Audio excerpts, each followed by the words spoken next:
Hello and welcome back to the only live Monday through Friday lacrosse talk show on the planets. You are watching Daily Dive. It is Wednesday, March the 12th, 2025. I am your host, Michael Carvelis in Guyton, Georgia.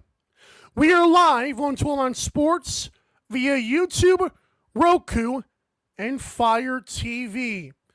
Reminder to subscribe to the 12 on Sports YouTube channel for other great shows and live sports. On today's awesome show, I'm going to get into deadline dealers. Which players are going to help contribute right away and long term after these NLL trades. Fate of a sport. A third PLL coach has resigned, making me going scorched earth on Paul Rabel. And power rankings. We want to first let you know that this show is presented by tickets.12onsports.com. That's tickets.numbers12 Get your NLL tickets for less by going to that website, which includes every sport, not just the NLL, and all your favorite music artist concerts, not to mention Broadway and theater. Tickets.12onsports.com. Alrighty, folks, I just had to make sure I tweet that humble little graphic out. Bazinga! Alright, so let's get to deadline dealers, okay? Because here is the facts of the matter. The Vancouver Warriors obviously acquired Christian Del Bianco. I talked about that in detail yesterday. I talked about the reactions from Del Bianco, etc.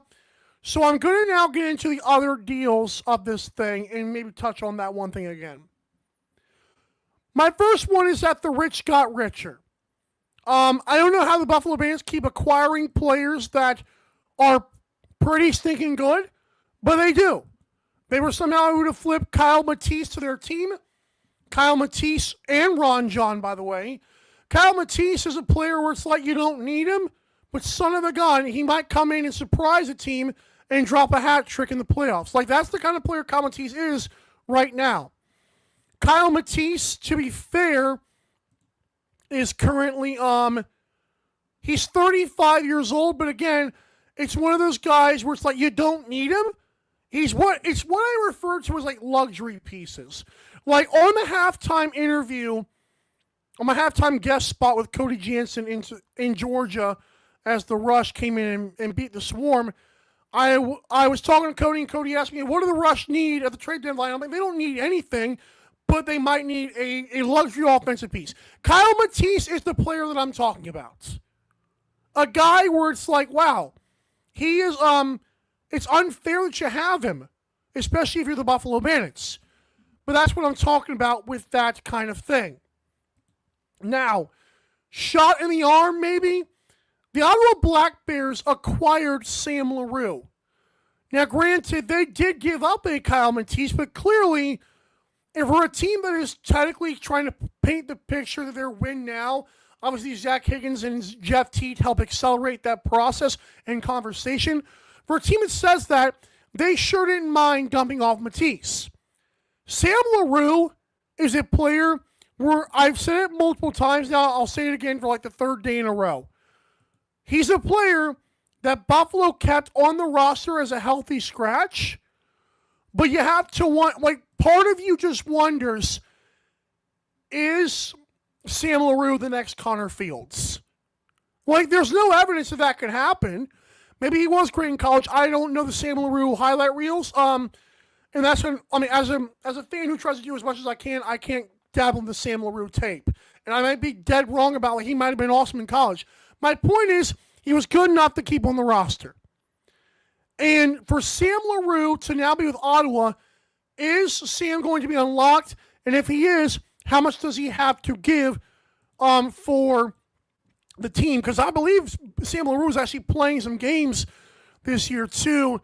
Yeah, he played 4 games, had an assist, and 22-year-old from South Surrey, British Columbia, for those wondering. Second round, 19th overall pick. But hey, for a guy who's a second rounder, not a bad deal. Especially when you're a guy from the West playing on an Eastern team, that's actually mighty impressive. So, is he the next Connor Fields? Time will tell for Ottawa. I'm calling this now an average-sized upgrade despite the graphic. Folks, here's the deal. Christian Delbianco is awesome, but so was Aiden Walsh last season. I don't know how much of an immediate step up this is. It's obviously the next step on the staircase, but is it all the way to the top? Probably not. Like, you're giving up 2 first-rounders and Braden Lady, and future considerations, from what we can tell, might end up being giving Aiden Walsh to the team, to Calgary as well. But if Aiden Walsh, I say it again, ends up being something in this league, I'm not sure if Delbianco is going to be the force multiplier on this team. Like, granted, other teams like Las Vegas, of course, 1,000% an upgrade, and a huge one. No offense to Landon Kels. But with Aiden Walsh having a 78.7 save percentage, it's like, come on, man. Like, there's only so much you can upgrade from that unless you're going 85%, which doesn't happen. Is Braden Lady the Paul Dawson for Calgary? I said it before that Paul Dawson last season when he joined the Bandits, they were reeling, and maybe they were just waiting to take that next step. But for whatever reason it was, Paul Dawson made that process automatic. They won a bunch of games in a row. They won the championship in pretty easy fashion, despite winning the NLL never being easy. But Braden Lady is a young, capable defender, and I'm wondering, as Tyler Pace alluded to on the morning shoot-around that came out yesterday morning, where he said he doesn't know if that's why. Like, he doesn't know if if the Roughnecks walking into Buffalo and beating the Bandits like they did was the reason why the trade happened with Delbianco. But it's like, now it was like, okay, we might be one piece away from winning this whole thing with Nick Rose, and now maybe with Braden Lady. So I echo those sentiments. I don't know if that is the reason why the trade suddenly happened out of nowhere at the 12th hour. What we do know is that Braden Lady was in the deal, and we'll see how that goes this season for Calgary as the rematch obviously happens this weekend. Jonathan Peshko is another one that I thought was interesting. I did not like Albany giving up Travis Longboat. What I did like was Jonathan Peshko. I think Jonathan Peshko is a really awesome player, has the potential to be really good. But my problem with this is, I said before the season, was Dyson Williams almost like too much? Like, the team was so almost like balanced and perfect last year for Albany at such a young age. It was like Dyson almost like kind of like put a hitch in the wagon. Like, it's interesting. I'm not saying Dyson's not a potentially great player. What I'm saying is that Dyson kind of like low-key, like, hush your mouth, be quiet about this, ruined team chemistry. And that may not obviously be the only issue. I know people are trying to swear to me like Adam Levy. It's the injuries on defense. Maybe. Maybe that's the issue. But as they've come back, they still lost games until I guess sweeping the wing just now a flex. My point is, with Jonathan Peshko, why? Like, Longboat was not old. Wasn't young, but he wasn't old. And now it's like you get even younger. And I just can't explain.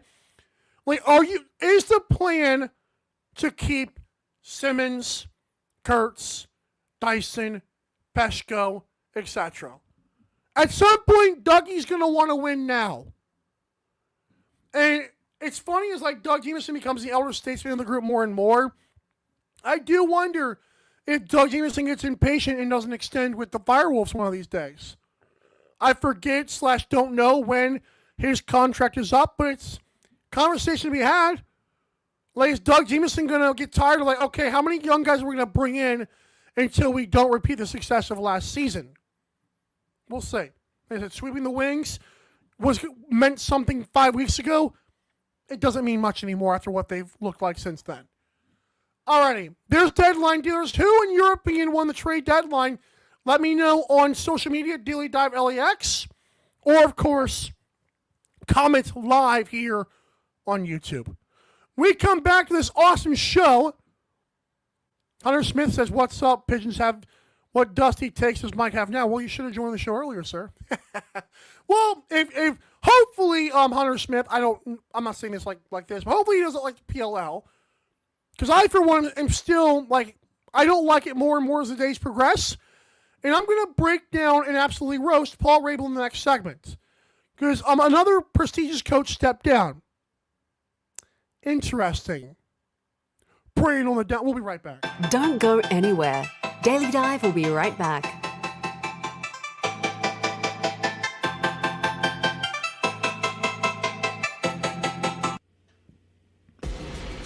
Need tickets to that next event? Well, at 12 Ounce Sports, we've got them with soccer anywhere in the world. Tickets to any venue, any sport. Want to go to NCAA or NFL football matches? We've got them. Yeah. Baseball at every level. Every Power 5 matchup is available. Don't forget, costumes and paint are optional. What's that? You want to go to Broadway? We have those too. Want to jam out? Every concert, every artist. That's right, at 12 Ounce Sports, we've got the tickets for less. 12ozsports.com/tickets. That's 12ouncesports.com/tickets.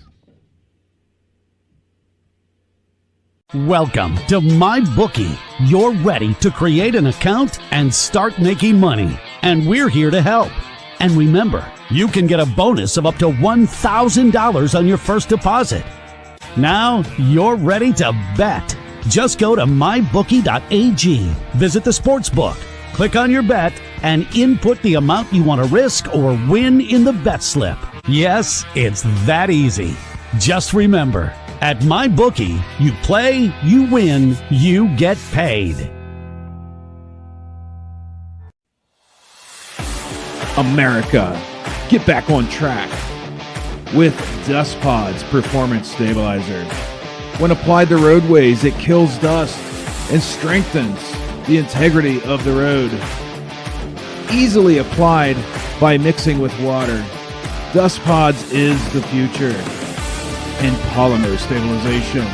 Call 1-833-DustPods or visit dustpods.com today.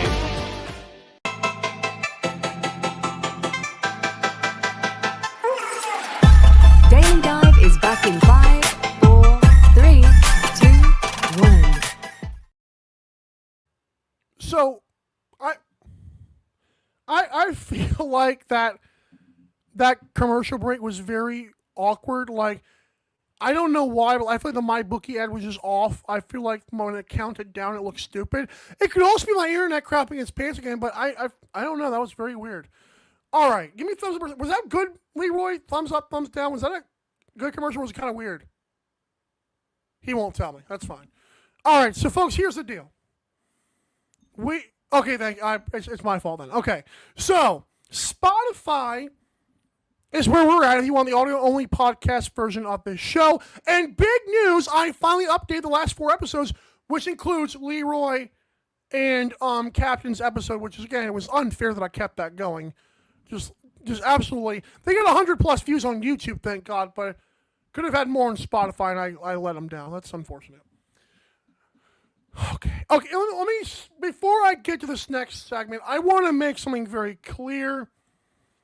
You guys know where I stand on the PLL if you're not new to the show. One of my first impressions of Paul Rabel was hearing him in season 1 of the show say Trevor Baptiste was the first professional black lacrosse MVP, which was, I've made my rounds on social media about that. I made it to Ghetto Gary Gates as the doughboy, let him cook, okay, whatever. And then, of course, Paul Rabel issued an apology. Good for him. Tiny violin in the background. So, When Nat St. Lawrence stepped down from the California Redwoods, it fired me up. Because this is now the third coach this offseason to step down. Now, I will make something very clear.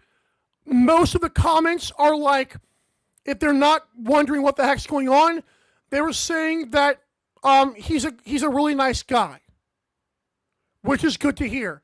I also know that I read the statement that Nat St. Lawrence made. It was a nice, heartfelt statement that had nothing of substance, but still was just like a farewell, and I've got kids, whatever, etc.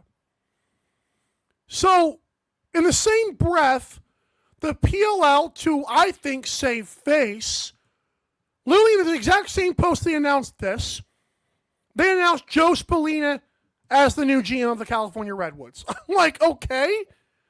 Again, like, I've never, ever in my life seen any sport. Yeah, I figured I couldn't pronounce that dude's name. Hunter Smith, I appreciate that you know that, if that's true. But, yeah, right, thank you for the rainbow. The rainbow slander is working. I'm going to get to that very soon. So my point is I've never seen any league in my life say, this coach steps down, comma, but we hired a GM that's got a big name. Like, what the? Hold on now. Like, that struck a nerve with me in the worst way. So I'm going to break it down. Because I need you guys to understand what this.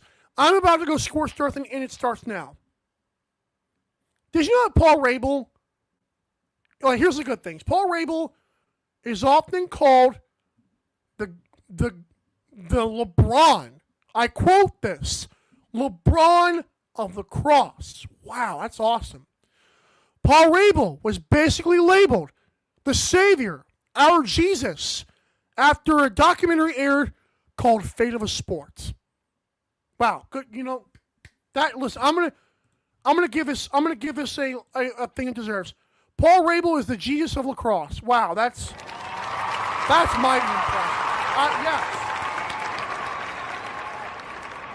Paul Rabel is somehow the PLL was voted the best place to work in sports, like back-to-back years. Like, that was not just a one-time thing. That was back-to-back years. Wow. Which brings me to the reality check. Folks, there's a local convenience store called Parker's. I worked there for 9 months. Many people I know have worked there. It sucks to work there. It has horrible management. Did you know there's now a big sign on like 2 minutes down the road, there's this gas station, this convenience store. The sign says, voted the best place to work. Like, one of the best places to work in 2024. Wait a minute. You mean it, like, you're telling me anybody can do that. Okay. So that tells you that much you need to know about the PLL, which is maybe why three coaches have stepped down, including Amy Towers and St. Laurent. We don't know. So, what if I told you Paul Rabel being called the LeBron of lacrosse? It's very interesting just because he was a bust in the NLL. Well, he won a championship. Did he, though? Yeah, in 2010 he went with the Washington South. He was a second overall draft pick and played like 5 seasons. And like 2 of them were good. So yeah, Paul Rabel's LeBron James of lacrosse if LeBron sucked. The PLL's website says the documentary, Fate of a Sport, shows that the Rabel brothers, again, this is their words, not mine, are trying to rebuild and redefine the sport of lacrosse. That is the PLL's website telling you and telling me that Paul Rabel is attempting to rebuild, good, and redefine. Wow. You know what? That would rub me wrong. Especially, and I'm not saying that people like this are not okay with this. If I'm indigenous, I'm not. But if I saw that, you're redefining what, sir? Oh, the field version, the one you sucked in? I mean, the box version, that's interesting. And so I'm like, I think that was a slap in the face. Using those words rebuild and redefine are very weird to me. The PLL's Twitter bio says, quote, best lacrosse players in the world. Wow. The PLL's teams on social media say something like best professional lacrosse stats since this. Oh, okay. Lacrosse Network, which is backed by the PLL, only covers the field game. What? Listen. Sponsors are cool like Maybelline, Ticketmaster, Cash App, what have you. What's not cool is alienating the game Paul Rabel sucked at, the box game. I know that, and the person that told me this, and I've heard it from multiple people, that said that, the people who told me this said, people know this. I haven't heard it talked about, so I'm going to talk about it now. The PLL, in the next year or two, there's a very real possibility they move to sixes. Only, not 5-on-5, right? No, sixes, period. Wait a minute. You mean the guy who wants to redefine the sport wants the best players in the world that only play in his league, apparently. They went sixes. Really? A 3v3 on a soccer field? Like, with no physicality? What are you redefining? You're creating your own sport at this point, pal. And that's what angers me. Like, 3 coaches have stepped down. And the latest one to do so gets a slap in the mouth of, oh, but Joe Spallina's coming here. Well, that's not fair. This guy has shown us time and time and time again. He is a narcissist. And again, he might be a nice guy. I don't know him. I know RJ Kaminsky has been nice to me in the past. But folks, these coaches stepping down are no longer a mistake. That is 38% of your league. The league has 8 teams. And so far, 3 coaches have stepped down in this summer or this off season. And you think that's some coincidence? They all have personal matters. That's interesting. I'm here talking about this stuff because I'm not afraid to say this guy doesn't care for anybody but himself. He has failed. He is successfully, instead of redefining and rebuilding, here's another R word, ruining the sport of lacrosse. He swore to fans that he'd rebuild and redefine. How many times have I asked people, even locally, and you can try this trick too, hey, you ever watch lacrosse? Their answer is what mine used to be. Yes, it's cool. The one, they always say, the one with the stick and the ball? Yeah, that lacrosse. They don't say, oh, the one in the NHL arena that's hard-hitting and fast-paced. They don't talk about that one. They talk about the field game because that's what's getting the money right now. At least that's what we're told. It's also interesting whenever the NLL, when some of its players are involved in the field game, they'll say, hey, shout out to this team and good luck this weekend. I don't ever see that from the PLL side. I'm going to say something maybe I shouldn't. If I'm Brett Frood, I stay as far away as possible from this league as I can. They have shown us time and time again they don't care and they will never care, especially about the box lacrosse fans. And as a person who is not just in a media outlet over here, as a person who's also a sports fan, I can tell you which version of lacrosse I and many others love at first sight. It's the box game. And 3 coaches stepping down fired me up because I'm tired of seeing this guy get credit and try to put on some facade. He's some great redefiner of the sport. Dude, you're not. Maybe he could be if he did it the right way. But I'm telling you, from the first day I saw him talk about Trevor Baptiste, knowing that not just he would have to apologize, but Trevor would have to say, Dane, like, I'm sorry, dude, that wasn't me who said that. Like, come on, man.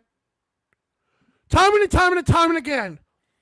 The PLL shows you they don't care about anything but money. And to be fair, even I, doing this show, I would love to grow the game. Money's also super cool, okay? I get that.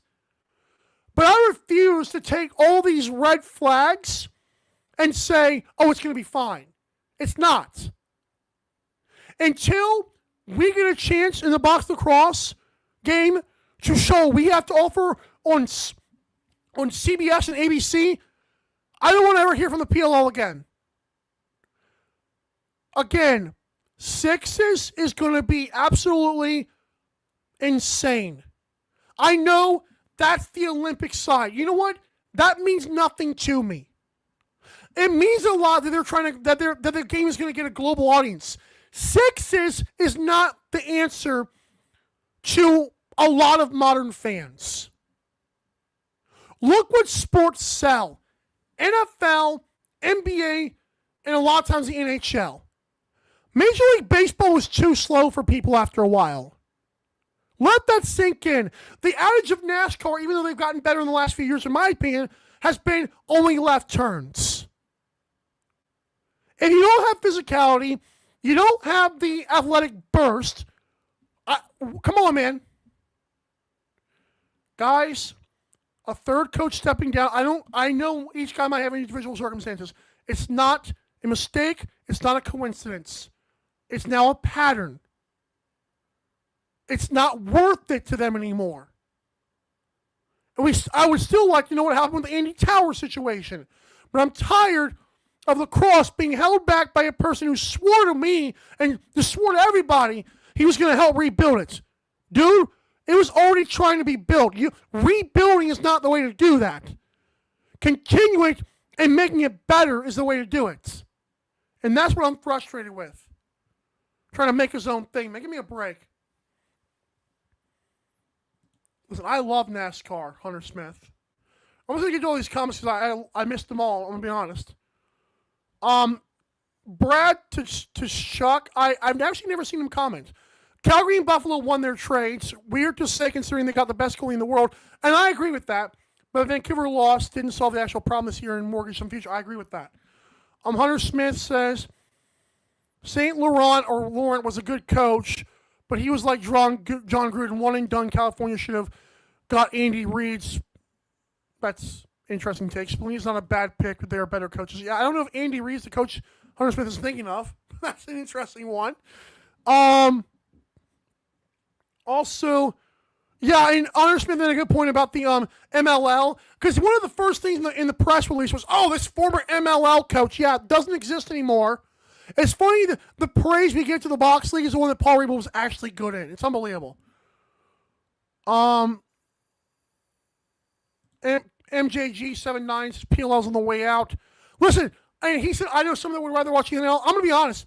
I took a friend who told me, like, truthfully, he was not expecting anything great to Georgia with me. He's like a 50-year-old dude. Loved it. Loved it. Was helping me take pictures and stay afterwards in the game when, I'll be honest, I wanted to go home earlier than I did. And it's incredible. Kai the goalie says, never disrespect our savior, Paul Rabel. I don't know, that might be satire. Personal matters equals hate the job. I agree, MJG79. Hunter Smith says, how would the PLL glaze Baptiste if they were playing sixes? Good point. And then Leroy, what's up, dude? F1 NASCAR. You know what? I have no argument for that. It's globally recognized. I get it. This is not a race car show, but no, sure. It's also doing great on television, so wonderful. Oh, we come back, Power Rankings, all right? I need to get a drink of water. Don't go anywhere. Daily Dive will be right back.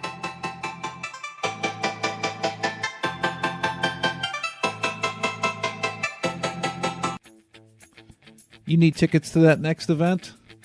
We've got them.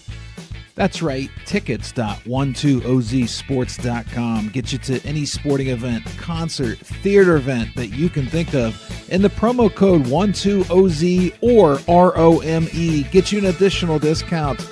Don't feed the massive ticket corporate machine. Go to tickets.12ozsports.com and enjoy the show.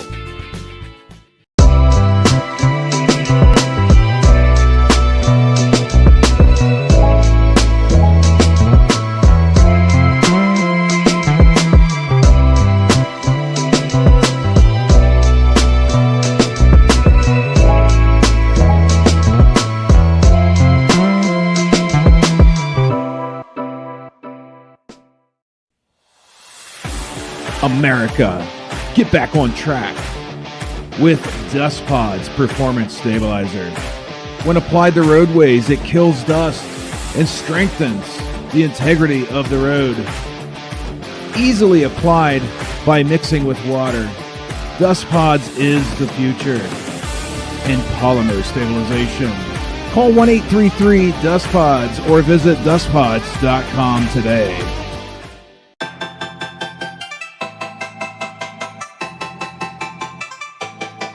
Daily Dive is back in 5, 4, 3, 2, 1. Real quick cleanup here before we get into it. By the way, tickets.12onsports.com is the why is it doing that? You know, I did that like twice now. We already see my power rankings. Anyways, tickets.12onsports.com gets your NLL tickets for less. Tickets.numbers1 2 letters OZsports.com. What a fail on my part. Regardless, comments are again incredible. Hunter Smith says he meant to say Andy Towers, who already stepped down, but that's a lot more better than Andy Reid. MJG79, I've said it before. If NLL becomes mainstream, PLL's done. Listen, I believe that. But another thing I want to clarify now that I'm having my come to God moment here on this other side, I'm rooting for the players. I'm rooting for the coaches. What bothers me is the constant backhanding of lacrosse, of actual lacrosse people. Like, it blows my mind. I don't get it how, like, the PLL constantly alienates other leagues. Like, it bothers me. And so I wish the best for guys in the PLL. I wish the best for all of them. But I don't wish it for Paul Rabel. I don't know my opinions on Mike Rabel. I feel like he enables it, but whatever. And then Hunter Smith, we're talking about midget wrestling in the chat, by the way. And then finally, Brad, is it Chuck? It's not Kachuk, it's like Tash or whatever. Had a couple of buddies watch The Rock and Thunderbirds on TSN last week. First time tuning in, they loved it. They know I've got season tickets and asked, yo, let's go! They asked to come to the Rock Wings game. Listen, I'm telling you, it's insane. The sport, it's like it's sold itself, but like we still need like big sponsors. Can you imagine if the National Lacrosse League had Maybelline and Cash App and oh my God, I would be getting paid to do this show. We're kidding right now. Leroy could quit his job. This would be great. We don't have that though. All right. Anyways, all right. So here are my power rankings, which of course, again, if you call it, have already been revealed. I really told, and this is crazy. I 1,010% told myself before this show, 2 hours ago when I do these power rankings, I'm like, yo, Bandits are number one. Right? Best team, right? Like, defending 2 champions. Yeah, right. I got it. But then I thought about it, guys. And my own words have been lost the Seals, beat the Seals who didn't have Zach Currier, beat the Rush who didn't have Robert Church, and got smoked by Calgary in their own barn. So, the time being, because Saskatchewan played him so well without Church, Rush, you get it. And I know Cooper has done it, Adam Levy's done it. I told myself I'm not going to do it. I did it. The Rush did it. It's what I've been saying. I got to be consistent, pals. Base number 2. I mean, I guess like a 1A and 1B, but I'll give him number 2. Seals at 3. Roughnecks climb up to 4. Listen, I like what they did, but I hope it stays consistent. So that'll be fun. Colorado stays at 5. They didn't play. Swarm stayed at 6. They played the Rush. Really awesome. I know they didn't beat the Rush who didn't have Robert Church, but my point is Brett Duffin's been locked in like the last 3 or 4 weeks. Not playing better by locked in is what I mean. Rochester, well, they only beat Vegas, yes. But Rochester, they've been on it, man. And I mean, sometimes like teams allow Vegas to come back in the end. You know, Rochester was like bump that. We're killing these guys. Halifax only dropped 1 spot because, well, first of all, they had to drop 1 spot. I was almost going to put Rochester behind them, but Halifax, you can't. They were so undisciplined, it made me frustrated. I had to drop them at least 1 spot. Black Bears at 9. They have Zach Higgins. Wings, listen, I want the Wings to be. I want a lot of teams to be good, but sometimes you just you drop 2 spots. For Vancouver Warriors, I wanted to give them credit for having Del Bianco, but I keep saying to people, I don't know, man. Because Aiden Walsh is playing so well, how much of an immediate upgrade is it? We'll have to see. Are they going to be better than the Wings? Most likely, yes. Are they currently standings? I believe say yes. Well, it's like, again, the 4 or 5 through 12 are ridiculous, or 5 through 11. Rocket 12, too little, too late. Offense has been good. Troy Olczyk, I'm going to be honest, happy for the guy. Didn't play amazing. Got the win, but like Halifax did it to themselves, in my opinion. Albany stays at 13. I've so soured on Albany, it's ridiculous. Like, I want them to be good. I love Alex Simmons, but man, I couldn't do it. They're staying put for now, but they have a chance to like jump 2 or 3 spots next week. They keep playing well, or finally start playing well. Las Vegas, LOL. Good. I have nothing. I'm not gonna crap on Las Vegas because I've done that a million times, and I feel bad honestly for that team right now. All right, so thanks again, folks, for watching. Reminder once again to hit us up on social media to continue the conversation at daily.lax, and also to check out our shop at dailydive.lax.creator-spring.com, which can also be found in our social media links. Thanks again for watching, folks. The comments are incredible. They're still firing away. I got to end it at one of these days. I'm going to do that now. But you guys don't know how much it means to me to see this traction. When this show grows, it means the NLL is popping off. I think I've reached enough people. I've been told a bunch of important people watch the show. I've had that confirmed by a few important people. My point is not to pat myself on the back, but to say the more we grow, the more NLL fans are starting to pop up and become fans. I love it. Hope it keeps going. It will keep going. I have firm belief in that. I know the product that I watch is amazing. And also, this is the best lacrosse league in the world. Okay. Have a great day, guys. We'll see you tomorrow. Same time, same place for Fun Sports. This has been Daily Dive. Bye. Thanks for watching Daily Dive. See you next time.